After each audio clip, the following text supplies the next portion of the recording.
ಹರೆಯೇ ಪರಮಾತ್ಮನೇ ಪ್ರಣತಕ್ಲೇಶನಾಶಾಯ ಗೋವಿಂದಾಯ ನಮೋ ನಮಃ. ಓಂ ಶಾಂತಿ ಶಾಂತಿ ಶಾಂತಿ. ಭಾಳ ಜನ ನನಗೆ ಏನೋ ಸುಮ್ಮನೆ ಅವರಿಗೆ ಸ್ವಲ್ಪ ಮುಖಸ್ತುತಿನ ಮಾಡ್ತಾರೆ. ಗುರುಜಿ, ಎಷ್ಟೆಲ್ಲ ಸಮಸ್ಯೆಗಳು ತಗೊಂಬಂದರೂ ಕೂಡ ನೀವು ಪ್ರತಿಯೊಂದು ಸಮಸ್ಯೆಯನ್ನು ಬಗೆಹರಿಸ್ತಿರಲ್ಲ, ಎಷ್ಟರ ಕಲ್ತೀರಿ ನೀವು ಅಂತ ಒಬ್ಬರು. ಗುರುಜಿ, ಬೇಕಾದ ಸಮಸ್ಯೆ ಬೇಕಾದ ಪ್ರಶ್ನೆ ಹಾಕಿರಿ ಸಹಿತ ಅದಕ್ಕೆ ಚೆಂದಾಗಿ ಉತ್ತರ ಕೊಡ್ತಿರಲ್ಲ, ಎಷ್ಟರ ನಾಲೆಜ್ ಐತಿ ಹಿಂಗೆ ಕೇಳ್ತಾರೆ ಎಲ್ಲರೂ. ಸಹಜ ಅದು. ಏನೋ ಪರಮಾತ್ಮ ಅಷ್ಟು ಜ್ಞಾನ ಕೊಟ್ಟಾರ. ಆದರೆ ಒಂದು ಗೊತ್ತಿರಲಿ, ಸರ್ವಜ್ಞನೆಂಬವನು ಗರ್ವದಿಂದ ಆಗಿಹನೆ, ಸರ್ವಜ್ಞನೆಂಬುವನು ಗರ್ವದಿಂದ ಆಗಿಹನೆ, ಎಲ್ಲರಳ ಒಂದೊಂದು ನುಡಿಗಲಿತು ವಿದ್ಯೆಯ ಮೇರು ಪರ್ವತ ಆದ ಸರ್ವಜ್ಞ ಅಂತ ಹೇಳ್ತಾರೆ. ಹಂಗೆ ನನ್ನೊಳಗೆ ಏನಾದರೂ ಒಂದಿಷ್ಟು ನಾಲೇಜ್ ಅದ ಅಂತ ನಿಮ್ಗೆ ಅನಿಸಿದ್ರೆ ಅದಕ್ಕೆ ಮೂಲ ಕಾರಣ ನೀವುಗಳು. ನಿಮ್ಮ ಅನುಭವವೇ ನನ್ನ ಜ್ಞಾನ ಆಗ್ಯದ, ನಿಮ್ಮ ಅನುಭವ ನನ್ನ ಜ್ಞಾನ ಆಗ್ಯದ. ನಾನು ಕಲ್ತೀನಿ, ಸಾಕಷ್ಟು ಕಲ್ತೀನಿ. ಒಂದು ಜನ್ಮದೊಳಗೆ ಯಾರೂ ಕಲೀಲಾರ್ದಷ್ಟು ನಾನು ಕಲ್ತಿದ್ದೀನಿ. ಆ್ಯಕ್ಚುಲಿ ಹೇಳಬೇಕಾದ್ರೆ ಅದಕ್ಕೊಂದು ಹೆಮ್ಮೆ ಅದ, ಬಟ್ ಗರ್ವ ಇಲ್ಲ. ಹೆಮ್ಮೆ ಅದ, ಗರ್ವ ಇಲ್ಲ. ಆದರೆ ಇದಕ್ಕೆ ಪುಟ ಇಟ್ಟಂತೆ ಗೀತೆ, ಭಗವದ್ಗೀತೆಯನ್ನು ಸಾಕಷ್ಟು ಸಾರಿ ಓದಿದ್ದೀನಿ. ಭಗವದ್ಗೀತೆಯನ್ನು ನಿಮ್ಗೆ ಗೊತ್ತಿರಲಿ, ಭಗವದ್ಗೀತೆಯ ಕುರಿತು ಸುಮಾರು 6,700 ಅಂದಾಜು 6,500 ಉಪನ್ಯಾಸ ನೀಡಿದ್ದೀನಿ ಭಗವದ್ಗೀತೆ ಕುರಿತು. ಅದೆಲ್ಲ ಜ್ಞಾನ. ಬಹುಶಃ ಅವನ ಕೃಪೆ ಇರ್ಬೋದು.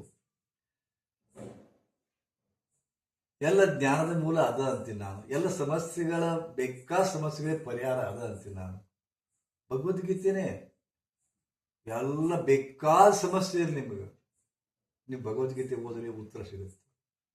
ಸತ್ಯ ಮತ್ತು ಆ್ಯಕ್ಚುಲಿ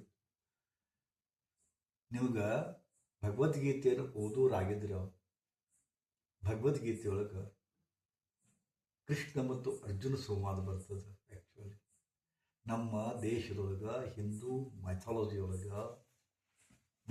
ಅಂತೀವಿ ನಾವು.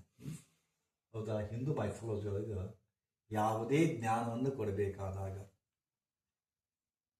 ಗುರು ಶಿಷ್ಯರ ರೂಪದೊಳಗೆ ಜ್ಞಾನ ಬರ್ತದೆ.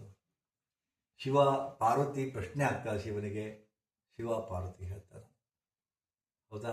ಒಂದು ಇದ್ರೊಳಗೆ ಸನ್ಮುಖ ಹೇಳ್ತಾನ, ಋಷಿಮುನಿಗಳು ಹೇಳ್ತಾರೆ.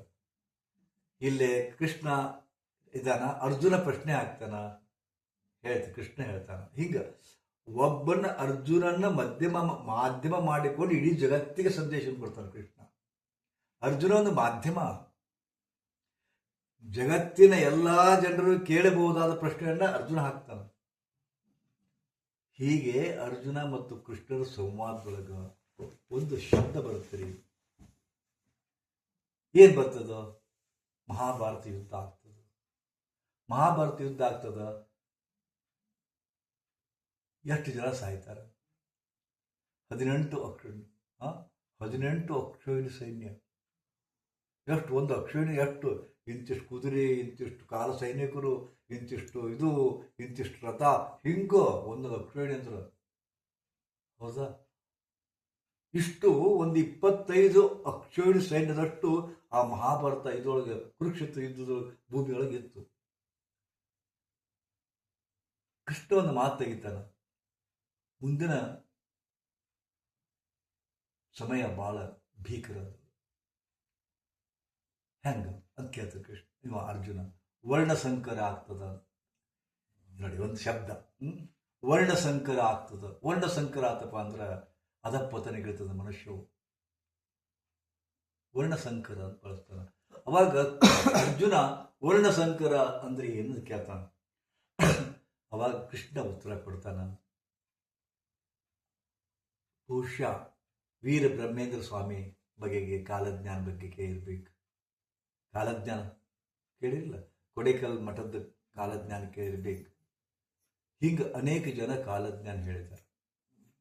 ಒಬ್ಬಾಕಿ ಹುರುಡೆ ಆಕೆ ಯಾರು ವಂಗ ಬಾಬಾ ಅಂದ್ಕೊಂಡು ಯೂಟ್ಯೂಬ್ನಾಗ ಹೊಡೆದ್ರಪ್ಪ ಅಂದ್ರೆ ವಂಗ ಬಾಬಾ ಇಡೀ ಜಗತ್ತಿನ ಭವಿಷ್ಯತ್ತನ್ನು ಹೇಳ್ತಾರೆ. ಹಂಗೆ ಭಗವದ್ಗೀತೆ ಒಳಗೆ ಮುಂದಿನ ಭವಿಷ್ಯತ್ತನ್ನು ಹೇಳಿದಂಥ ಶ್ಲೋಕಗಳು ಬರ್ತಾವೆ. ಅದಕ್ಕೆ ವರ್ಣಸಂಕರ ಒಂದು ಮಾತು. ಏನು ಹೇಳ್ತಾರಪ್ಪ ಅಂತಂದ್ರೆ, ಒಂದು ಪರಂಪರೆಯೊಳಗೆ ಒಂದೇ ಜಾತಿ, ಒಂದೇ ಗೋತ್ರ, ಒಂದೇ ಕುಲ, ಒಂದೇ ಇದ್ರೊಳಗೆ ನಾವು ಕೊಡ್ತೋಳು ಮಾಡಬೇಕು, ಸಂಬಂಧಗಳನ್ನ ಮಾಡ್ಬೇಕು ಅಂದಾಗ ಹುಡ್ತಕ್ಕಂಥ ಶಿಶುಗಳು ಹಿಂಗೆ ಹುಟ್ಟಿ ಅವತ್ತು ಜಗತ್ತು ಕಲ್ಯಾಣ ಆಗ್ತದ. ಆದ್ರೆ ಅದು ವಿರುದ್ಧವಾಗಿ ಆತಪ್ಪ ಅಂತ ಜಗತ್ತು ನಾಶ ಆಗ್ತದೆ. ಹೌದಾ? ಅವಾಗ ವರ್ಣಸಂಕರ ಬಗೆಗೆ ಅರ್ಜುನಿಗೆ ಗೊತ್ತಾಗಲ್ಲ. ಅದಕ್ಕೆ ಕೃಷ್ಣ ಪರಮಾತ್ಮ ಒಂದು ಕಥಾನಕ, ಒಂದು ಘಟನೆ, ಒಂದು ಸನ್ನಿವೇಶ ಹೇಳ್ತಾನೆ. ಏನು? ಅರ್ಜುನ, ಈ ಒಂದು ದೃಷ್ಟಾಂತವನ್ನು ನಾನು ನಿನಗೆ ಕೊಡ್ತೀನಿ. ಈ ದೃಷ್ಟಾಂತವನ್ನು ಕೇಳಿ ಆದ ಮೇಲೆ ವರ್ಣಸಂಕರ ಏನು ಅನ್ನೋದು ನಿನಗೆ ಗೊತ್ತಾಗ್ತದೆ. ಏನಾಯ್ತು? ಒಂದು ಇಬ್ಬರು ದಾರಿ ಹೋಗರು. ಆ ದಾರಿ ಹೋಗರು ಬೇರಾರು ಅಲ್ಲ, ತಂದೆ ಮತ್ತು ಮಗ. ತಂದೆ ಮತ್ತು ಮಗ. ತಾಯಿ ತೀರ್ಕೊಂಡಿದ್ರು. ಆದರೆ ತಂದೆಗೆ ಇನ್ನೂ ವಯಸ್ಸಿತ್ತು. ತಂದೆಗೆ ಬರೀ 48, ಮಗನಿಗೆ 24. ಅರ್ಧಕ್ಕರ್ಧ. ಅವನಿಗೆ 48, ಇವನಿಗೆ 24. ಅವ್ರು ಎದಕ್ಕೆ ಹೊಂಟಿದ್ರಪ್ಪ ಅಂತಂದ್ರೆ, ಅಪ್ಪನಿಗೂ ಒಬ್ಬನೇ ಇರೋದಕ್ಕೆ ಬೇಜಾರಾಗಿತ್ತು. ಅದಕ್ಕೆ ನಾ ಮತ್ತೊಂದು ಮದುವೆ ಹಾಕಿನಿ ಅಂತ ಅವ ಹೊಂಟಿದ್ದ. ಇವನಿಗೆ ಇನ್ನೂ ಮದುವೆ ಆಗಿರಲಿಲ್ಲ. ನಾನು ಮದುವೆಗೆ ಕನ್ಯಾ ಹುಡುಕ್ಬೇಕಂತ ಇಬ್ಬರು ಕನ್ಯಾರ್ಥಿಯಾಗಿ ಹೊಂಟಿದ್ರು. ಅವಾಗ ರೋಡ್ ಇರಲಿಲ್ಲ, ಕಾಲು ದಾರಿನೂ ಹೊಂಟಿದ್ರು, ಉಸುಕಿನ ಹಾದಿ. ಮಳೆ ಬಂದಿತ್ತು. ಉಸುಕು ಪ್ಲಸ್ ರಾಡಿ ಮಿಶ್ರಿತ ನೆಲದೊಳಗೆ ಹೊಕ್ಕಿದ್ರು. ಯಾವುದೋ ಒಂದು ಹುಲ್ಲು ಪೊದೆಯಿಂದ ಮುಗಿದ ಮೇಲೆ ಪಕ್ಕ ಒಂದಿಷ್ಟು ದಾರಿ ಹಸಿಯಾಗಿತ್ತು. ಅದರಲ್ಲಿ 2 ಜೋಡಿ ಹೆಜ್ಜೆಗಳು ನಡ್ಕೊಂತ ಹೋಗಿದ್ದು ಕಂಡು. 2 ಜೋಡಿ ಹೆಜ್ಜೆಗಳು. ಆ ಇಬ್ರು ತಂದೆ ಮಗ ನೋಡಿದ್ರು. ಮಗ, ಈ 2 ಹೆಜ್ಜೆಗಳು ಏನದವಲ್ಲ, ಇದು ಒಂದು ದೊಡ್ಡ ಹೆಜ್ಜೆಗಳದವ, ಇದು ಸಣ್ಣ ಹೆಜ್ಜೆಗಳದವ. ನನಗೇನು ಅನಿಸುತ್ತಪ್ಪ ಅಂದ್ರೆ, ಇವು ಪಕ್ಕ ಹೆಣ್ಣಿನ ಹೆಜ್ಜೆಗಳೇ, ಪಕ್ಕ ಇವು ಹೆಣ್ಣು ಮಕ್ಕಳ ಹೆಜ್ಜೆಗಳೇ. ಇದು ದೊಡ್ಡ ಹೆಜ್ಜೆಗಳು ಅವುಗಳದ್ದು, ಹೌದಾ? ಇನ್ನ ಸಣ್ಣ ಹೆಜ್ಜೆಗಳು ಮಗಳದು, ಹೌದಾ? ಅದಕ್ಕೆ ನೋಡೋಣ ನಡಿ ಅಂತಂದ. ಅವ ಮಗ ಇನ್ನೊಬ್ಬ ಶಾಣೆ ಇದ್ದ. ಈ ಹೆಜ್ಜೆಗಳನ್ನ ನೋಡಿದ್ರಪ್ಪ ಅಂತಂದ್ರೆ ಅವ್ವ ವಿಧವೆ ಆದಾಳ, ಮಗಳಿಗೆ ಇನ್ನೂ ಮದುವೆ ಆಗಿಲ್ಲ ಅಂತಂದ. ಅವ ಮಗ ಇದಕ್ಕೆ ಶಾಣೆ ಇದ್ದವ, ಹೌದಾ? ಈ ಹೆಜ್ಜೆಗಳನ್ನ ಇವು ಸ್ವಲ್ಪ ಇವನ್ನ ಅದು ಒಂಕು ಡೊಂಕು ಮತ್ತಿದು ಎಲ್ಲ ಗೊತ್ತಾಗತ್ತ ಪ್ರೆಷರ್ ಮ್ಯಾಗ, ಹೌದಾ ಅಂತ ಹೇಳ್ದ. ಅದು ಎಷ್ಟು ಕರೆನ ಎಷ್ಟು ನನಗೆ ನಾನು ಇದನ್ನ ಮಾಡಕ್ಕೆ ಹೋಗುದಿಲ್ಲ ಅಂತ ಹೇಳ್ದ. ಹಾಗಾದ್ರೆ ಮಗ ಹಿಂಗೆ ಮಾಡೋಣ, ನಾನು ಆ ತಾಯಿಯ ವಿಧವೆ ತಾಯಿಯನ್ನು ನಾನು ಮದುವೆ ಹಾಕೇನೆ, ಆ ಕನ್ಯೆಯನ್ನು ನೀ ಮದುವೆ ಆಗುವಂದ. ಆಯ್ತಪ್ಪ ಅಂತ ಹೇಳ್ದ. ಬಹುಶಃ ಅವ್ರು ಭಾಳ ದೂರ ಹೋಗಿಲ್ಲ, ಇಲ್ಲೇ 1-2 ಕಿಲೋಮೀಟರ್ ಅಥವಾ 1 ಕಿಲೋಮೀಟರ್ ಸಿಗುತ್ತಾರ. ಅಪ್ಪ ಬೇಗ ಹೆಜ್ಜೆ ಹಾಕಂತ ಹೋದ್ರು. 5 ನಿಮಿಷದೊಳಗೆ ಅವರು ಅಲ್ಲಿದ್ರು. ನೋಡಿದ್ರು, ಇವ್ ಗಾಬರಿ ಆದ್ರು. ಯಾಕೆ ಗಾಬರಿ ಆದ್ರಪ್ಪ ಅಂದ್ರ, ದೊಡ್ಡ ಹೆಜ್ಜೆ ಎದ್ದಾಕಿದು ಮಗಳದಿತ್ತು, ದೊಡ್ಡ ಹೆಜ್ಜೆ ಹಾಕಿ ಇದ್ದಿದ್ದು ಮಗಳದಿತ್ತು, ಸಣ್ಣ ಹೆಜ್ಜೆಗೆ ಇದ್ದಿದ್ದು ಇದು ಆಯ್ತು. ಅದು ಅವ್ರಿಗೆ ಕಲ್ಪನಾ ಬಂದಿರಲಿಲ್ಲ. ಹಾಗೆ ಆಗುತ್ತೆ. ಇವರಿಗೆ ವಯಸ್ಸದ, ಇನ್ನು ಎತ್ತರ ಹೆಚ್ಚಿರ್ತದ. ನನಗೆ 5.8 ಇತ್ತು. ನನಗೆ 5 ಫೂಟು 8 ಇಂಚು ನನ್ನ ಹೈಟ್ ಇತ್ತು. ನಾನು ಬೆಳೀತಾ ನಾನು ಇದನ್ನು ಮಾಡೋ ಕಾಲಕ್ಕೆ, ನಾನು ಕಲಿಯೋ ಕಾಲಕ್ಕೆ, ಪ್ರಾಧ್ಯಾಪಕನಾಗಿ ಇರೋ ಕಾಲಕ್ಕೆ, ನಾನು ಯೋಗಾಚಾರ್ಯನಾಗಿ ಇದು ಮಾಡಬೇಕು. ಇವತ್ತು ನನ್ನ ವಯಸ್ಸು ಭಾಳ ಹೆಚ್ಚಾಗ್ತಾ ಹೊಂಟಿದೆ. ವಿಚಿತ್ರ ಅಂದ್ರೆ, ನನ್ನ ಎತ್ತರ 5 ಫೂಟು 6 ಇಂಚ್ ಬಂದಿದೆ. 2.5 ಇಂಚ್ ಕಮ್ಮಿ ಆಗಿದೆ. 2.5 ಇಂಚ್ ಕಮ್ಮಿ ಆಗಿದೆ. 2.5 ಇಂಚ್ ಕಮ್ಮಿ ಆಗಿದೆ. 2.5 ಇಂಚ್ ಕಮ್ಮಿ ಆಗಿದೆ. ವಯಸ್ಸಾದಂತೆಲ್ಲ ಹೈಟ್ ಕಮ್ಮಿ ಆಗ್ತದೆ. ಮೋಸ್ಟ್ಲಿ ವೇಟ್ ಒಮ್ಮೆ ಹೆಚ್ಚಾಗ್ಬೋದು, ಕಮ್ಮಿ ಆಗ್ಬೋದು. ವೇಟಿನ ಬರೋದಿಲ್ಲ, ಹೈಟ್ ಕಮ್ಮಿ ಹಾಕೊಂಡು ಬರ್ತದೆ ಇನ್ನು ಮುಂದೆ ಕೆಲವು ಆಯ್ತಾ. ಅಲ್ಲಿ ಅದು ಆಗಿರ್ತದೆ, ಹೌದಾ? ಆ ಹೆಜ್ಜೆಗಳು ಒಂದು ಕಡೆ ದೊಡ್ಡ ಇದ್ದ ಹೆಜ್ಜೆಗಳು ಮಗಳದಿತ್ತು, ಇದು ಬಂತು. ಇದು ನಮ್ಮ ಮಾತುಕತೆ ಆಗಿತ್ತಲ್ಲ, ಅವಾಗ ಹಿಂದಕಿನ ಕಾಲ ಎಂತ ಇತ್ತಪ್ಪ ಅಂದ್ರೆ ಮಾತೇ ವೇದ ವಾಕ್ಯ, ಮಾತಿನಂತೆ ನಡ್ಕೋಬೇಕು. ಹೌದಾ? ಅದಕ್ಕೆ ಅವ ಅಂದ, ಅಪ್ಪ ಮಾತಿಗೆ ತಪ್ಪೋದು ಬೇಡ, ಆ ಹುಡುಗಿಯನ್ನು ನೀ ಮದುವೆ ಆಗು, ಅವಳು ನನ್ನ ಮಾಡಬೇಕು, ನಾನು ಮದುವೆ ಹಾಕೇನಂತ ಅದ ಡಿಸೈಡ್ ಮಾಡಿದ್ರು. ಅಲ್ಲ ಮೊದಲು ಅವ್ರಿಗೆ ಕೇಳೋದು ತಡಿ ಅಂದ. ಕುಂತರು, ಮಾತುಕತೆ ಕುಂತರು. ನೀವು ಎದಕ್ಕೆ ಹೊಂಟ್ರಿ ಅಂತರು. ಇಲ್ಲ, ನನ್ನ ಮಗಳಿಗೆ ಕನ್ಯಾ ಅದಾಳಲ್ಲ, ಆಕೆಗೆ ವರ ನೋಡಕ್ ಹೊಂಟೀವಿ ಅಂತ. ಅದಕ್ಕೆ ಆಕೆ ಮಗಳಂದು ನಮ್ಮ ಮಗು ಮರುಮದುವೆ ಮಾಡ್ಲಿಕ್ಕೆ ನಾನು ಅವ್ಳು ಕರ್ಕೊಂಡು ಹೊಂಟೀನಿ ಅಂತ. ಆಯ್ತಲ್ಲ, ಬರಬರಿ ಆತ ಅಂತಂದ್ರು ಅವ್ರು. ಆದ್ರೆ ಅಂದ್ರ ನಾವು ಹಿಂಗೆ ಮಾತಾಡ್ಕೊಂಡ್ ಬಂದೇವಿ, ಇದಕ್ಕೆ ತಯಾರೇನು ಅಂದ. ಯಾಕಂದ್ರೆ ನಿಮ್ಮ ಅವನ್ನ ನಮ್ಮಪ್ಪ ಮದುವೆ, ನಿನ್ನ ಈ ಹುಡುಗಿನ ನಮ್ಮಪ್ಪ ಮದುವೆ ಹಾಕೋಣ, ಅವನ್ನ ನಾ ಮದುವೆ ಹಾಕಿನಂತ. ಅವ್ರು ವಿಚಾರ ಮಾಡಿದ್ರು. ಆಯ್ತು, ಮುಂದೆ ಮನೆಗೆ ಬಂದರು, ಅಷ್ಟರು ಮದುವೆ ಆಯ್ತು ಇಬ್ರು. ಈಗ 6 ವರ್ಷದೊಳಗ ಮಗನಿಗೆ ಆ ತಾಯಿ ಮತ್ತು ತಾಯಿ ಮದುವೆ ಆಗಿದ್ದಲ್ಲ, ಇವನಿಗೆ 3 ಮಕ್ಕಳಾದವು. ಈ ಅಪ್ಪ ಮತ್ತು ಮಗಳು ಮದುವೆ ಆಗಿದ್ದಲ್ಲ, ಅವ್ರಿಗೆ 4 ಮಕ್ಕಳಾದವು ಒಂದ ಮನೆಯಾಗ. ಅವಾಗ ಇಲ್ಲಿ ಮುಗಿತಿದ್ರು. ಕೃಷ್ಣ ಕೇಳ್ತಾನೆ, ಈಗ ಅರ್ಜುನ ಈಗ ಹೇಳು, ಈಗ ಅಪ್ಪನಿಗೆ ಮತ್ತು ಮಗಳಿಗೆ ಮದುವೆ ಆಗ್ಯದ, ಮಕ್ಕಳಾಗ್ಯಾರ, ಇವರಿಗೆ ಮದುವೆ ಆಗ್ಯಾರ, ಇವ್ರ ಸಂಬಂಧ ಹೆಂಗೆ ಕಲ್ಪಿಸ್ತೀಯ ಅಂತ. ಏನಾಕ್ಕಾರ ಈಗ ಅವರು ಹೇಳಿ, ಏನಾಕ್ಕಾರ? ಈಗ ಅತ್ತಿ ಮಗಳ ಮದುವೆ ಆದ, ಇದು ಆಯ್ತು, ನನ್ನ ಅಳಿಯ ಅಂತಾರ, ಇವ್ ನನ್ನ ಸೊಸಿ ಆಗ್ಬೇಕು ಸಂಬಂಧಗ ಅಂತಾರ, ಮೊಮ್ಮಗ ಆಗ್ಬೇಕು ಅಂತಾರ. ಈಗ ನೀವು ಯಾವ ಸಂಬಂಧವನ್ನು ಕಟ್ತೀರ ಅವ್ರಿಗೆ ಹೇಳಿ, ಸ್ವಲ್ಪ ವಿಚಾರ ಮಾಡಿ. ಈಗ ಸಂಬಂಧವನ್ನು ಏನು ಕಟ್ತೀರಿ ಹೇಳಿ, ಸ್ವಲ್ಪ ವಿಚಾರ ಮಾಡಿ.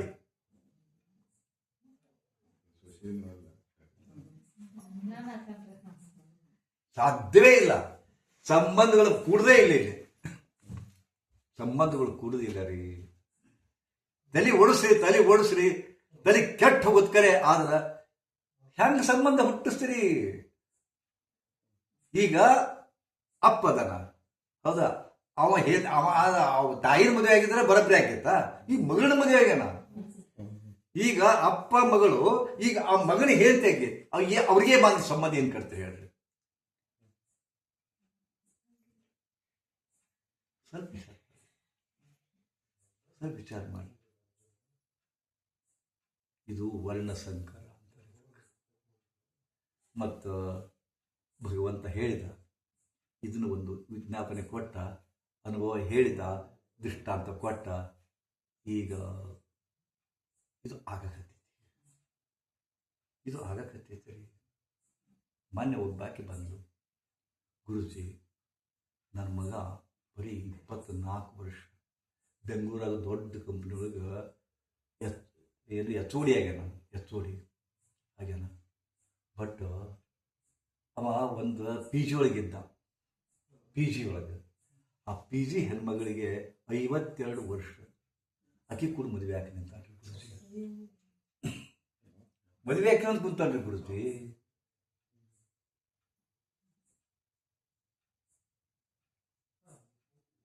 ಏನ್ ಮಾಡ್ತೀರ? 52 ವರ್ಷದ ಹೆಣ್ಮಗಳನ್ನ ಮದುವೆ ಆಗ್ನದ. ಈಕಿ ಹೋಗಿ ನೋಡಿ ಬಂದಾಳ. ಆಕೆ ಮಹಾ ಮಾಟಗಾತಿ ಆಕೆ. ಅದಕ್ಕೆ ಇಲ್ಲಿ ಬಂದಾಳ. ಗುರುಜಿ ಆಕೆ ನೋಡಿದೆ, ಸುತ್ತಮುತ್ತಲವ್ರಿಗೆ ಕೇಳಿದೆ, ಮಹಾ ಮಾಟಗಾತ್ರಿ.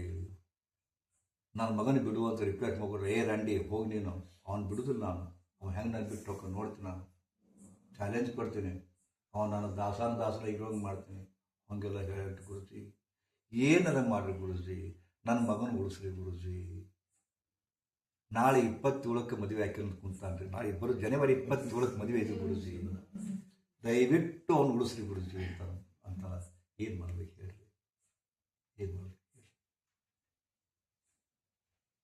ಒಂದು ಘಟನೆ ಹಿಂಗಾತು.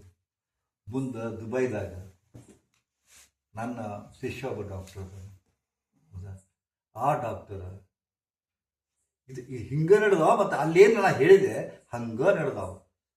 ಒಂದು 23 ವರ್ಷದ ಕನ್ಯಾ, ಇಂಡಿಯನ್ ತಾಯಿ, ಮಗಳು ಅಲ್ಲೇ ನರ್ಸ್ ಆಗಿ ಹೋಗ್ಯಾಳ. ಅಲ್ಲೇ ಹೌದಾ? 23 ವರ್ಷದ ಕನ್ಯಾ, ಆಕೆಗೆ ತೊನ್ನಾಗೈತೆ. ತೊನ್ನು ಭಾಳ ಚಂದ ಅದು ನೋಡ್ಲಿಕ್ಕೆ, ಭಾಳ ಚಂದ, ರಾಜಕುಮಾರಿ ಇದ್ದಂಗೆ ಅದಲ್ಲ. ಆದ್ರೆ ಪೂರ ಈ ಭಾಗ ಎಲ್ಲ ಬಿಳುಪು ಬಿಳುಪು. ಹಿಂಗಾಗಿ 4-5 ವರ್ಷ ಆಕೆ ವರನ ನೋಡ್ಯಾರ, ತೋರ್ಸ್ಯಾರ, ಯಾರು ಮದುವೆ ಆಕತ್ತ ಇಲ್ಲ ಬಿಳುಪಿದ್ದ ಕಾರಣ. ಆಕೆ ಬಂದು ಈ ಡಾಕ್ಟರ್ ಮುಂದೆ ಹತ್ತು ಹೇಳಿದಾಗ ಇವ ಆಕಿನ ಮೇಲೆ ಮನಸ್ಸು ಹಾಕಿ ನಾನು ಮದುವೆ ಆಕಿನ ಅಂತ ಕೇಳ. ಇವುಗಳ ವಯಸ್ಸು ಸಿಕ್ಕಾಪಟ್ಟೆ. ನಾನು ಕೇಳಿದವ ಬ್ಯಾಡು ಅಂತ ಹೇಳಿದೆ. ಆದ್ರೆ ಒಂದು ದುರ್ಬಲ ಕ್ಷಣದೊಳಗೆ ಅವ್ರು ಕೂಡೇ ಬಿಟ್ಟಿದ್ರು. ನಾ ಬ್ಯಾಡ ಅಂತ ಹೇಳ್ತಾ ಗುರುಜಿನಿ ಬ್ಯಾಡ ಅಂದ್ರಿ, ಆದ್ರೆ ನಾ ಬಿಡ್ಲಾರ್ದಂಥ ಸನ್ನಿವೇಶ ಸಿಕ್ಕೊಂಡಿನಿ, ನಾ ಆಕೆ ಮದುವೆ ಹಾಕೇನ್ರಿ ಅಂದ. ನಿನ್ನ ಇಷ್ಟಪ್ಪ, ಮದುವೆ ಆಯ್ತು.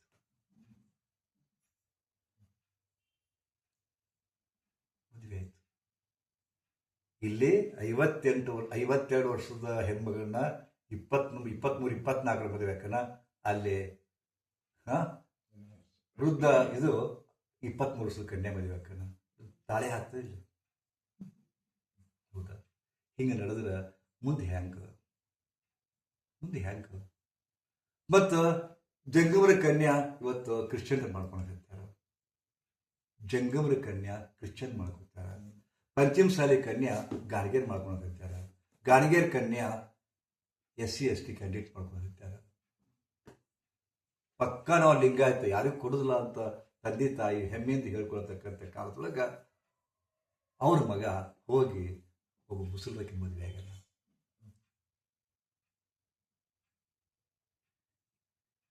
ಇವತ್ತು ಸರ್ಕಾರ ಬೇಕಾದಷ್ಟು ದುರ್ಬಲ ಮೇಲ್ ತರಬೇಕು, SC ಕ್ಯಾಂಡಿಡೇಟ್ ಮೇಲ್ ತರಬೇಕು ಅಂದ್ರೆ ನೀವು ಮೇಲ್ ತೊಗೊಂಬರ್ರಿ, ಫೈನಾನ್ಷಿಯಲಿ ಹೆಲ್ಪ್ ಮಾಡ್ರಿ, ಬೇಕಾದ್ ಮಾಡ್ರಿ, ಮನಿ ಕಟ್ಟಿಕೊಡ್ರಿ, ಬೇಕಾದ್ ಮಾಡ್ರಿ. ಬಟ್ ನಾ ಒಂದು ಕೇಳ್ತೀನಿ, ನೀವು ಅವರ ಸಂಸ್ಕಾರಗಳನ್ನ ಚೇಂಜ್ ಮಾಡ್ಲಿಕ್ಕೆ ನಿಮ್ಗೆ ಆಗೋದಿಲ್ಲ. ಅವರ ಸಂಸ್ಕಾರನೇ ಬೇರೆ, ನಮ್ಮ ಸಂಸ್ಕಾರನೇ ಬೇರೆ. ಅವರ ನಡವಳಿಕೆನೇ ಬೇರೆ, ಇವ್ರ ನಡವಳಿಕೆನೇ ಬೇರೆ. ಅವರ ವಿಚಾರಗಳೇ ಬೇರೆ, ಇವ್ರ ವಿಚಾರಗಳೇ ಬೇರೆ. ಹೊಂದಾಣಿಕೆ ಆಗೋದಿಲ್ಲ. ಈಗ ಸುಮ್ಮನೆ ಯಾಕೆ ಕೂಡಿರಪ್ಪ ಅಂದ್ರೆ ಕಾಮ, ಸೆಕ್ಸ್, ಆಕರ್ಷಣೆ ಕೂಡ್ತಾರ, ಫೇಲ್ಯೂರ್ ಆಗ್ತದೆ ಗ್ಯಾರಂಟಿ. ಕೆಲವು ಕ್ಷಣ, ಕೆಲವು ವರ್ಷ, ಕೆಲವು ದಿನ ಮುಗೀತು. ಆ ಆಕರ್ಷಣೆ ಕಮ್ಮಿ ಆದಾಗ ನಮ್ಮನ್ನೇ ಹೇಳಿದ್ದಿಲ್ಲ, ಒಂದು ನಾನೇ ಬರೆದಂಥ ಕವನ, ಐ ಲವ್ ಯು, ನಾನಿನ್ನ ಪ್ರೀತಿಸ್ತೀನಿ. ಹುಡುಗಿ ಹೇಳಿದಂತೀವ ಒಬ್ಬ ಯುವಕ, ನಾನಿನ್ನ ಪ್ರೀತಿಸ್ತೀನಿ, ನಾನಿನ್ನ ದಾಸ, ನೀ ನನ್ನ ಹೃದಯ ಸಾಮ್ರಾಜ್ಞಿ. ಈ ಥರದ ಮಾತು ಕೇಳಿ ಅರಳಿ ಹೂವಾದ ಹುಡುಗಿ ಕರಿಮಣಿ ಸರ ಕಟ್ಟಿಸಿಕೊಂಡಳು. ಅಂದ್ರೆ ಮದುವೆ ಆದಳು, ಕರಿಮಣಿ ಸರ ಕಟ್ಟಿಸಿಕೊಂಡಳು. ಮದುವೆಯಾದ 3 ವರ್ಷದೊಳಗ ಹುಡುಗ ಸ್ವಾಮಿಯಾದ, ಹುಡುಗಿ ಚರಣದಾಸಿ. ಹುಡುಗ ಸ್ವಾಮಿ. ಮೊದಲ ಅವ ಏನಂದಿದ್ದ, ನಾನಿನ್ನ ದಾಸ, ನೀನನ್ನ ಹೃದಯ ಸಾಮ್ರಾಜ್ಞಿ. ಈಗೇನಾಯ್ತು, ಇವ ಸ್ವಾಮಿಯಾದ, ಆಕೆ ಚರಣದಾಸಿ. ಅದು ವರ್ಡ್ ಬಳಸ್ತಿಲ್ಲ. ನನ್ನ ಚರಣದಾಸಿ ಅಂತಾರಲ್ಲ, ಕಾಲು ತಗೊಂಡು ನೀರು ಕುಡಿದ್ರ ಅಂತಾರಲ್ಲ. ಏನಾಯ್ತು? ಯಾವ ಲವ್ ಮ್ಯಾರೇಜು ಸಕ್ಸಸ್ ಆಗಿದ್ದು ನನಗೆ ಕಂಡಿಲ್ಲ. 100ಕ್ಕೆ 95ರಷ್ಟು, ಕೇವಲ 5% ಮಾತ್ರ ಸಕ್ಸಸ್ ಆಗಿದ್ದು ನೋಡಿ. ನಾನು 95% ಜನ ಏನು ಮಾಡಬೇಕಾದ್ರೆ ನೀವು ಗಮನಿಸ್ತೀರೇನು? ಗಮನಿಸ್ತೀರಿ. ಒಂದು ಹುಡುಗ ಒಂದು ಹುಡುಗಿ ಲವ್ ಮಾಡ್ತಾರೆ. ಐ ಲವ್ ಯು ಅಂತಾಳ, ಅವ ಅಂತಾನ, ಅಥವಾ ಇವ ಅಂತ, ಇಕ್ಕಿ ಅಂತಾಳ, ಐ ಟು ಅಂತ. ಮುಗೀತು. ಶುರು ಆಯ್ತಾ? ಶುರು ಆದ ಕೂಡಲೇ ಜಿಯೋ ಅಂದುಕೊಂಡು ಸ್ಕೂಟರ್ನ್ಯಾಗ ಕರ್ಕೊಂಡು ಹೋಗಿ ಪಾರ್ಕು ಎಲ್ಲ ಅಡ್ಡಾಡಕ್ಕೆ ಶುರು ಆಗ್ತದೆ. ಮತ್ತು ಹೊಸ ಇದು ಅಲ್ಲ, ಸಂಬಂಧವಲ್ಲ, ಇಷ್ಟು ಪ್ರೀತಿ ಮಾಡ್ತಾರೆ, ಕರ್ಕೊಂಡು ಹೋಗ್ತಾನೆ, ಬೇಳ್ಪುರಿ ತಿನ್ನಿಸ್ತಾನ, ಐಸ್ ಕ್ರೀಮ್ ತಿನ್ನಿಸ್ತಾನ. ಅದು ಸತ್ಯ ಅಂತ ತಿಳ್ಕೊಂತ ಕೂಸುಗಳು. ಹರಿಯದ ಹುಡುಗಿಯರು ಅವದ ಪ್ರೀತಿ ತಿಳ್ಕೊಂತಾವ ಅವನ್ನ, ಅದನ್ನೇ ಪ್ರೀತಿ ತಿಳ್ಕೊಂತಾರ. ಪೇಲ್ಪುರಿ ತಿನ್ಸೋದು, ಪಾನಿಪುರಿ ತಿನ್ಸೋದು, ಐಸ್ ಕ್ರೀಮ್ ತಿನ್ಸೋದು, ಸಿನಿಮಾ ತೋರಿಸೋದು, ಕೈ ಹಿಡ್ಕೊಳ್ಳೋದು, ಲಸಸ ಮುತ್ತು ಕೊಡೋದು, ಇದೇ ಪ್ರೀತಿ ತಿಳ್ಕೊಂಡ್ಬಿಡ್ತಾವು, ಬಲಿ ಬಿದ್ದು ಬಿಡ್ತಾವು. ಆಯ್ತು, ನಾನೇನು ಬಿಟ್ಟಿರ್ಲಾರೆ ಅಂತಂತಾರ, ನಾನು ನೀನು ಬಿಟ್ಟಿರ್ಲಾರೆ ಅಂತಾರ.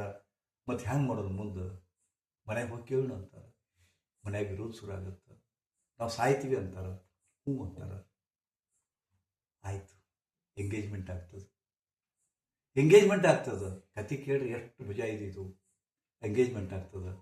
ಆಯ್ತು, ಮೊದಲ ಹಣ್ಣು ಹತ್ರ ಹಿಡಿದಿತ್ತು, ತುಡುಗಿಲಿ ಅಡ್ಡಾಡ್ತಿದ್ರು, ಸದ್ಯಕ್ಕೆ ಒಂದೇ ಅಡ್ಡಾಡ್ತಿದ್ರು. ಈಗ ರಾಜಾರೋಷರಾಗಿ ಎಂಗೇಜ್ಮೆಂಟ್ ಆಯ್ತಲ್ಲ, ಕೈ ಹಿಡ್ಕೊಂಡು ಇದು ಮಾಡೋದು. ಆದರೂ ಸಹಿತ ಇನ್ನೂ ಮದುವೆ ಆಗಿಲ್ಲಲ್ಲ, ಅದಕ್ಕೆ ಸುಮ್ಮನೆ ಮತ್ತೆ ಕಂಟ್ಯಾಗ ಅಡ್ಡಾಡೋದು, ಹಳ್ಳಿ ರಸ್ತಾಗ ಅಡ್ಡಾಡೋದು, ಕರ್ಕೊಂಡು ಮತ್ತೆ ಭಾಳ ಪ್ರೀತಿ ಮಾಡಿ ಕರ್ಕೊಂಡು ಹೊಂಟಿದ್ದ. ಈಕೆಗೆ ಮುಳ್ಳು ನಡ್ತು, ಒಂದು ಮುಳ್ಳು ನಡ್ತು, ಹಿಂಗೆ ಬರ್ಕೊಂಡು ಯವ್ವ ಅಂತ, ಏನಾಯ್ತೇ ಅಂದ. ಮುಳ್ಳು ನಡ್ತೀರಿ ಅಂದ್ಲಕ್ಕೆ. ಅಯ್ಯಯ್ಯಪ್ಪು ಅಂತಕೊಂಡು ಹಿಂಗೆ ಮುಳ್ಳು ತಗೋದ, ರಕ್ತ ಬಂತು. ಅಯ್ಯಯ್ಯಪ್ಪ, ನನ್ನ BRG ರಕ್ತ ಬಂತು. ಖರ್ಚಿಪ್ ತಗೋದ, ವರ್ಷದ ಉಚ್ಚು ಕೊಟ್ಟ, ಹೊರಗಡೆ ಮಾಡ್ದ, ಇದು ಮಾಡ ಪಿದ ಆಗ್ಬಿಟ್ಲಕ್ಕೆ. ನನ್ನ ಗಂಡ ಎಷ್ಟು ಪ್ರೀತಿ ಮಾಡ್ತಾನ ಅಂತ ಬಿತ್ತು ಬಲಿಗೆ.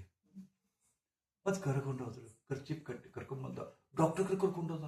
ಯಾಕೋ ಅಂದ್ರೆ ನನ್ನ ಹೆಂಡತಿ ಮುಳ್ಳು ಚುಚ್ಚಿತ್ರಿ ಅಂದ. ಅವನು ಮಾಡೋ ಪ್ರೀತಿಗೆ ಹಿಕ್ಕಿ ಬಿಟ್ಲಿಕ್ಕೆ ಸಿನಿಮಾ ಕರ್ಕೊಂಡೋದೇನು, ಮನೆಗೆ ಬಂದು ಹೇಳೋದೇನು, ಅವ್ವ ಆಕೆ ಎಷ್ಟು ನನ್ನ ಗಂಡ ಎಷ್ಟು ಪ್ರೀತಿ ಮಾಡ್ತಾನೆ ನಿಮ್ಗೆ ಗೊತ್ತಿಲ್ಲ ಅವ್ವ ಅಂದ. ಅವು ಬ್ಯಾಡಂದ ಸಂಬಂಧ ಇವೆಲ್ಲ. ಮುಂದೆ ಮದುವೆ ಆಯ್ತು.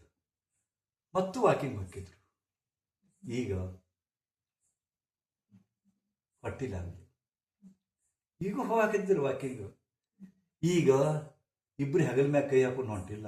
ಈಕೆ ಸ್ವಲ್ಪ ಹಿಂದಿದ್ಲು, ನೀವು ಸ್ವಲ್ಪ ಸಕಾಶ ಹೋಗ್ರಿ, ನನಗೆ ಹೊಟ್ಟೆಯಾಗಿ ಕೂಸು ಹೊತ್ಕೊಂಡು ಅಡ್ಡಾಡ್ದು ಇದಾಗುತ್ತೆ. ನಾ ಅದಕ್ಕೆ ಬಡ್ಯಾಗ ನೀವು ಕೂಡ ಅಂತ ಹೇಳ್ತಿರಲಿಲ್ಲ, ಸುಮ್ಮನೆ ಬರ್ತೀನಿ ನೀವು ಅನ್ನೋ.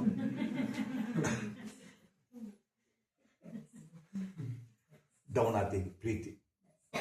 ಒಂದು ಆತಲ್ಲ ಪ್ರೀತಿ ಡೌನ್ ಆತು. ಹೌದಾ? ಆಕೆ ಒಂದು ಶಾಕ್ ಅದಕ್ಕೆ. ಕೈ ಹಿಡ್ಕೊಂಡು ತೋಳು ಸುತ್ತಿ ಕರ್ಕೊಂಡು ಹೋಗವ, ಸ್ವಲ್ಪ ಸೌಕಾಶ ನಡೀರಿ ಅಂದ್ರೆ ಹಿಂಗೆ ಅಂದ್ಬಿಟ್ಟಲ್ಲ, ಶಾಕ್.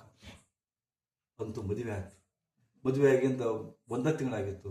ನಾನು ಬರಲೇನ್ರಿ ವಾಕಿಂಗ್ಗೆ, ನಾವು ಏನು ಬಿಟ್ಟರಕ್ಕೆ ಆಗೋದಿಲ್ಲ, ಸುಮ್ಮನೆ ಕೂಡ ಮನ್ಯಾಗೆ ಆ ಹುಡುಗನ ಜಾಕ್ ಮಾಡು ಅಂದ. ಒಬ್ಬನ ಹೋಗ್ತೈತಿ. 3 ತಿಂಗಳಾಯ್ತು.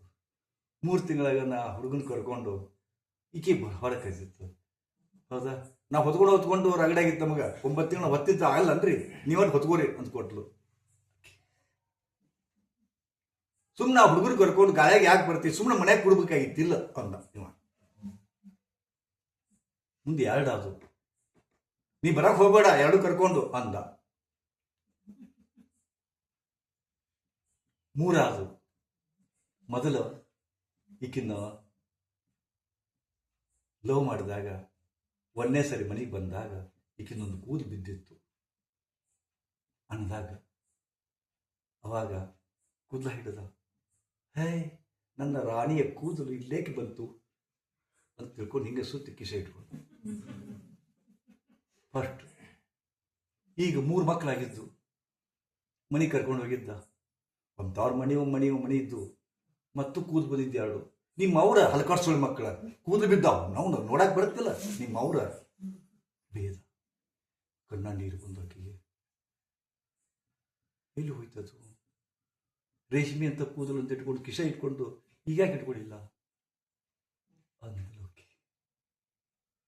ಮುಂದೆ 4 ಆತು. 4 ಮಕ್ಕಳಾದ್ರು. ಈಗ ಕುಡಿದು ಬರಕ್ಕೆ ಶುರುವಾಗಿತ್ತು. ಯಾಕ್ರಿ ಕುಡಿತೀರಿ ಅಂದ. ಮತ್ತೆ ಏನು ಕಟ್ಕೊಂಡು ಎಷ್ಟು ಖರ್ಚು ಬರ್ತದೆ, ನನ್ನ ಪಗಾರ ಸಾಲ ಬಂತು, ನಾ ಏನು ಮಾಡಲಿ, ಟೆನ್ಷನ್ ಭಯಂಕರ ಆಗೈತಿ. ಆಯ್ತು, ಪಾಪ 4 ಮಕ್ಕಳನ್ನ ಜಾಕ್ ಮಾಡಿದಾಗ ಇದು ಹೋತು. ಸಣ್ಣಗ ಒಂದು ಸುದ್ದಿ ಬಂತು, ನಿನ್ನ ಗಂಡ ಮತ್ತೊಬ್ಬರಿಗೆ ಕೂಡ ಲವ್ ಮಾಡಕತ್ತಾನೆ ಅಂತ. ಇಷ್ಟೇ ಕತೆ. ಇಷ್ಟೇ ಕಥೆರಿ. ಇದು ಪ್ರತಿಯೊಬ್ಬ ಹೆಣ್ಣಿನ ಮದುವೆ ನಡುವೆ ನಡೀತಾ ಇದೆ, ಸದ್ಯ ನಡೀತಾ ಇದೆ. ಏನು ಮಾಡ್ತೀರಿ, ಏನು ಮಾಡ್ತೀರಿ? ನಿಮ್ದಂತೂ ಹೋಯ್ತು ಕತೆ. ನಿಮ್ಮ ಮಕ್ಕಳ ಹಣೆ ಬರ, ನಿಮ್ಮ ಮಕ್ಕಳ ಹಣೆ ಬರ. ಲವ್ ಅನ್ನೋದೇ ಗೊತ್ತಿಲ್ಲ. ಲವ್ ಅನ್ನೋದು ಎಂದು ಸೊರಗಬಾರ್ದು, ಲವ್ ಅನ್ನೋದು ಎಂದು ಕರಗಬಾರ್ದು.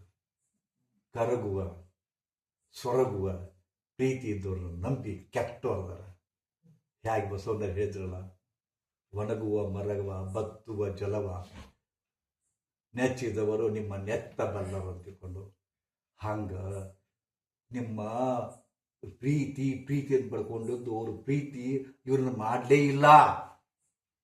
ಅವರ ಚರ್ಮವನ್ನು ಪ್ರೀತಿ ಮಾಡಿದ್ರು, ಅವರ ಸ್ತನಗಳನ್ನು ಪ್ರೀತಿ ಮಾಡಿದ್ರು, ಅವರ ತುಟಿಗಳನ್ನು ಪ್ರೀತಿ ಮಾಡಿದ್ರು, ಅವರ ಕಣ್ಣುಗಳನ್ನು ಪ್ರೀತಿ ಮಾಡಿದ್ರು, ಅವರ ಉದ್ದನೆ ಕೂದಲನ್ನು ಪ್ರೀತಿ ಮಾಡಿದ್ರು. ಅವಳನ್ನ ಎಂದು ಪ್ರೀತಿ ಮಾಡಲೇ ಇಲ್ಲ. ಯಾವುದನ್ನೇ ಪ್ರೀತಿ ಮಾಡಿದ್ರಪ್ಪ ಅಂದ್ರೆ ಸೊರಗಿ ಹೋಗು ಪ್ರೀತಿ. ಅವು ಕೂದಲು ಉಳಿಯೋದಿಲ್ಲ, ಕಣ್ಣುಗಳು ಕಾಂತೆ ತಪ್ಪಿದ್ರು, ಕೂದಲು ಒಳಗು ಕಣ್ಣು ಕೆನ್ನೆಗಳು ಒಳಗೆ ಹೋದು. ಸೌಂದರ್ಯ ಶಾಶ್ವತವಲ್ಲದ ಅಲ್ಲ, ಶಾಶ್ವತವಲ್ಲದ ಸೌಂದರ್ಯನ ಪ್ರೀತಿ ಮಾಡಿದ್ರು ಅವರು. ಸತ್ಯನಾಶ ಆಯ್ತು. ಲವ್ ಲವ್ ಲವ್ ಗೊತ್ತೇ ಆಗಲಿಲ್ಲ ಇವರಿಗೆ. ಲವ್ ಹೊಡೆದೇ ಗೊತ್ತಿಲ್ಲ ರೀ ಮಕ್ಕಳಿಗೆ. ಎಷ್ಟು ಚಂದ ನೀವು ಅವ್ರ ಮಕ್ಕಳನ್ನ ಬೆಳೆಸಿ ಬೆಳೆಸಿ ಬೆಳೆಸಿ ನಿಮ್ಮ ತುತ್ತು ತೆಗೆದು ಅವ್ರ ಬಾಯಾಗಿಟ್ಟು ಬೆಳೆಸಿದ್ರಿ. ನಿಮ್ದು ಲವ್ ಅಂತ ಅವ್ರಿಗೆ ಅದು ಗೊತ್ತೇ ಆಗಲಿಲ್ಲ ರೀ. ನಮ್ಮ ಅಪ್ಪ ಲವ್ ಮಾಡ್ತಾರ, ನಮ್ಮ ಮಾವ ಲವ್ ಮಾಡ್ತಾಳ ಗೊತ್ತೇ ಆಗಲಿಲ್ಲ ರೀ. ಲವ್ ಅಂದ್ರೆ ನಿನ್ನೆ ಮೊನ್ನೆ ಭೇಟಿ ಅದಾಮ, ಒಂದಿಷ್ಟು ಕಣ್ಣಿಟ್ಟು ಬೇರ್ಪುರಿ ತಿನ್ನಿಸಿ ಜೀವ ಅಂತ ಕರ್ಕೊಂಡು ಅದನ್ನೇ ಲವ್ ಅಂತ ನೆಚ್ಚಿದ್ರಲ್ಲ, ಹಾಗಾಗ್ಬೋದು.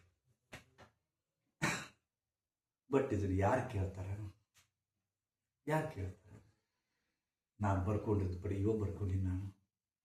ನನ್ನ ಮಕ್ಕಳು ಅಂಥವ್ರ ಮದುವೆ ಆಗ್ಯಾರ, ನನ್ನ ಮಕ್ಕಳು ಇಂಥವ್ರ ಮದುವೆ ಆಗ್ಯಾರ. ಏನಾರು ಮಾಡಿ, ನಾ ಏನು ಮಾಡಲಿ? ನನಗೊಂದು ಲಿಮಿಟೇಷನ್ ಅದಲ್ಲ, ನನಗೊಂದು ವ್ಯಾಲ್ಯೂಮ ಬರ್ತದಲ್ಲ. ಅವ್ರನ್ನ ಹ್ಯಾಂಗೆ ಬಿಡಿಸ್ಲಿ? ಲವ್ ಮಾಡ್ತೀನಿ ಅಂತ ಭ್ರಮೆಯೊಳಗಿದ್ದವ್ರನ್ನ ನಾ ಹ್ಯಾಂಗೆ ಬಿಡಿಸ್ಲಿ? ಇವರು ಒದ್ದಾಡ್ತಾರ, ಅವ್ರ ಮಾತು ಹೆಂಗೆ ಕೇಳಿ? ಜಗತ್ತು ನಾಶ ಆಗ್ತಾ ಇದೆ. ಅವ್ರಿಗೆ ತಳ ಇಲ್ಲ, ಬುಡ ಇಲ್ಲ, ಗೋತ್ರ ಇಲ್ಲ, ಕುಲ ಇಲ್ಲ, ಜಾತಿ ಇಲ್ಲ, ವರ್ಣ ಇಲ್ಲ, ಗುಣ ಇಲ್ಲ, ಕುಡಿಸೋಕೆ ಇಲ್ಲ. ಇಷ್ಟು ಗುಣ ಕೊಡ್ಬೇಕು, 36 ಗುಣ ಕೊಡ್ಬೇಕು. ದಾರ ಹಚ್ತಿದ್ರು, ದಾರ ಹಚ್ಚಿ ಸೊಂಟ ಅಳೆತಿದ್ರು, ಪಾದ ಅಳೆತಿದ್ರು, ಇದನ್ನ ಅಳೆತಿದ್ರು. ಒಟ್ಟು ಕೂಡಿದಾಗ ಇಷ್ಟು ಬಂತಪ್ಪ ಅಂದ್ರೆ ಆ ಕನ್ಯಾ ಚಲೋ ಅಂತಿದ್ರು. ಯಾವುದೂ ಇಲ್ಲ ಈಗ, ಯಾವುದೂ ಇಲ್ಲ. ಗುಣ ಕೂಡಿಸೋದಿಲ್ಲ, ಸಂಬಂಧಗಳನ್ನ ನೋಡೋದಿಲ್ಲ. ಒಂದು ಯಾವ್ದಾರ ಕನ್ಯಾ ಸಂಬಂಧ ಬೆಳಿಬೇಕಾದ್ರೆ ನಿಮ್ಮಪ್ಪ ಏನ್ ಮಾಡ್ತಿದ್ದ? ನಿಮ್ಮವ್ ಎಲ್ಲಿ ಹಾಕಿ? ನಿಮ್ಮ ಅಣ್ಣ ಏನ್ ಮಾಡ್ತಾನ? ಅವ್ರಿಗೆ ಎಂತ ಕನ್ಯಾ ತಂದಿರಿ? ತೊಳ ಬಿಡು ಎಲ್ಲ ವಿಚಾರ ಮಾಡ್ತಿದ್ರು. ಯಾತಕ್ಕಪ್ಪ ಅಂದ್ರೆ ಮುಂದೆ ಕೆಟ್ಟಬಾರದು ಅಂತ ತಿಳ್ಕೊಂಡು ಅವ್ರಕ್ಕೆ ಸ್ಟಡಿ ಮಾಡ್ತಿದ್ರು. ಅವರು ಅಂಥವ್ರ ಮನೆ ಅಂದಾಗ ಅಲ್ಲಿ ಹೋಗಿ ಬರ್ತಿದ್ರು ಅವರು. ಅವಾಗ ಗೊತ್ತಾಕಿತ್ತು ಅವ್ರ ಮನ್ಯಾಗ ಬರೀ ಆತ್ಮಹತ್ಯೆ ಮಾಡ್ಕೊಂಡು ಸತ್ತವರೇ ಇರ್ತಿದ್ರು. ಬ್ಯಾಡ ಅಂತಿದ್ರು ಕನ್ಯೆ. ಆತ್ಮಹತ್ಯೆ ಮಾಡ್ಕೊಂಡ ಸತ್ತವ್ರದಾರ ಬರೇ ಒಂದು ಕುಟುಂಬದಾಗ ಬರೀ ಡಯಾಬಿಟಿಸ್ ಇದ್ದ ಗೋತ್ರ, ಒಂದು ಕುಟುಂಬದೊಳಗೆ ಬರೀ ಕ್ಯಾನ್ಸರ್ ಆಗಿತ್ತ ಅದ. ಅಂತ ಮಕ್ಕಳನ್ನ ತೊಗೊಂತಿದ್ದಿಲ್ಲ ಅವರು. ಈಗೇನಿಲ್ಲ, ಅವರು ಯಾರು ಕೊಡೋದಾಳು, ಅವರಪ್ಪ ಯಾರು ಕೊಡೋದಾನೋ, ಸಂಬಂಧಿರ ಸೂತ್ರಿಲ್ಲ, ಮಗಳಂತೂ ಸಿಕ್ಕಳ. ಇವರು ನಾನು ಅಮೇರಿಕಾದಾಗಿದ್ದಾಗ ಅಲ್ಲಿ ಮಾತಾಡ್ಕೊಂತಿದ್ರು. ನನ್ನ ಹೆಂಡತಿ ಕರ್ಕೊಂಡು ಹೋದ್ರಪ್ಪ ಅಂದ್ರೆ ಎಷ್ಟು ವರ್ಷದ ಮದುವೆಗೆ ಅಂತ ಕೇಳಿದ್ರು ಅವರೊಬ್ರು. ನನ್ನ ಹೆಂಡತಿಗೆ ಹೌದಾ 32 ವರ್ಷ ಅಂತ ಹೇಳಿದ್ರು. ಹಾಯ್ ಅಂದ್ರು ಅವರು. You are living with same husband ಅಂದ್ರು ಅವರು. 32 ವರ್ಷದಿಂದ ಇದಾಗ ಗಂಟು ಕೊಡೋದು ಹಣ್ಣಿ ಅಂತ ಅನ್ನೋದು ಅವರು.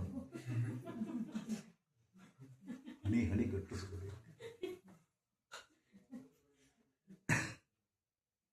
37 ವರ್ಷದ same husband. In America it's not. ನಾವು ಪ್ರತಿ ವರ್ಷಕ್ಕೊಮ್ಮೆ ಚೇಂಜ್ ಮಾಡ್ತೀವಿ. ಕ್ಯಾಲೆಂಡರ್ ಹೆಂಗೆ ಚೇಂಜ್ ಮಾಡ್ತೀವಿ, ಗಂಟನ್ನು ಚೇಂಜ್ ಮಾಡ್ತೀವಿ ನಾವು.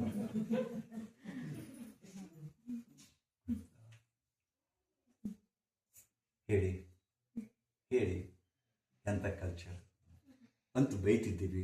ಮತ್ತು ನಮ್ಮಲ್ಲೇನು 3-4 ಮಂದಿ ಡೈವರ್ಸ್ ಕೊಟ್ಟು ಇನ್ನೂ ಹುಡುಗಿಯರು ಬಂದಾರ ನಮ್ಮಲ್ಲಿ.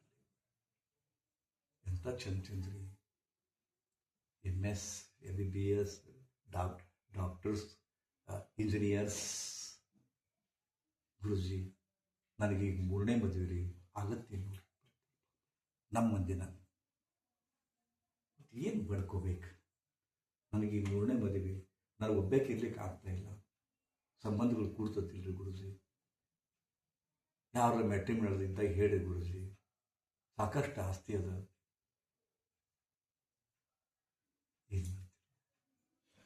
ಏನು ಮಾಡ್ತೀರಾ? ನೀವು ಗರ್ತಿ ಗಂಗಮ್ಮ ಟೈಪ್ ನೀವು ಅದಿರಿ.